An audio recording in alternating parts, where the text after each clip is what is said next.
Shavua Tov à tous, chers adhérents de BHC. Nous apprenons de la paracha une notion très très importante pour notre vie à tous et surtout dans cette période qui est difficile pour tout le peuple juif. Rachel Imenu est stérile, elle n'a pas d'enfant. Sa sœur, pendant ce temps-là, enfante enfant après enfant.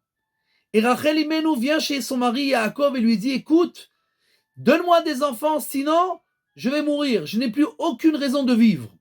Et Yaakov s'énerve et lui dit: je ne comprends pas, moi j'ai des enfants, c'est toi qui as un problème. Et est-ce que je suis à la place de Dieu? Est-ce que c'est moi qui donne les enfants? Toute cette discussion est incompréhensible. D'abord, comment c'est possible que Rachel Imenu, notre mère, la grande femme, cette grande femme qui perd sa émouna, qui dit: je n'ai plus aucune raison de vivre, et si Dieu ne veut que tu n'aies pas d'enfant, alors il n'y a pas de raison de vivre, on vit parce que Dieu nous donne à vivre. Et elle parle de cette manière, et Yaakov s'énerve. Mais Rachel Imenu était très intelligente.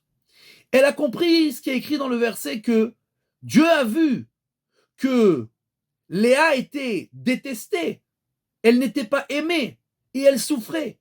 Et c'est pour ça que Dieu lui a donné des enfants. Alors Rachel dit: moi aussi je veux ne pas être aimée, je veux qu'on s'énerve contre moi. Mais elle sait très bien que son mari, quoi qu'elle lui dise, quoi qu'elle fasse, il l'aimera toujours, et jamais il ne s'énervera, puisqu'il est profondément croyant, et il a une émouna increvable, que quoi qu'il se passe, il accepte ça avec amour. Mais elle sait qu'une chose peut énerver son mari, c'est qu'elle perd de la émouna.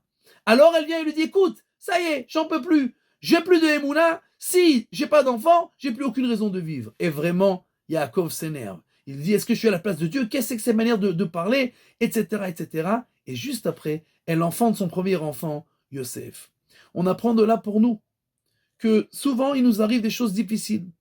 Pour le peuple juif, en tant que particulier, toutes sortes de choses difficiles. Et on ne comprend pas que c'est à ce moment-là, que quand on a l'impression que les choses vont mal, c'est à ce moment-là que les portes du ciel s'ouvrent pour nous donner énormément de prospérité et de réussite, puisqu'on est, entre guillemets, détesté, puisqu'on est dans le pétrin et puisqu'on a un problème, alors ça veut dire que Dieu, maintenant, il ouvre les portes et dit: écoute, maintenant je vois comment tu vas accepter les choses. Est-ce que tu prends avec toi la émouna? Est-ce que tu acceptes sur toi ce que je te donne? Et alors, les portes du ciel s'ouvrent et on reçoit tout ce qu'on a besoin de recevoir. Renfonçons-nous tout le temps, tout ce qui nous arrive, en sachant que on ne veut pas des choses difficiles qui nous arrivent dans la vie. On ne les veut pas à premier abord. Mais après que si déjà on les a déjà reçus et on a déjà des problèmes, alors acceptons-les avec joie pour ouvrir sur nous les portes du ciel.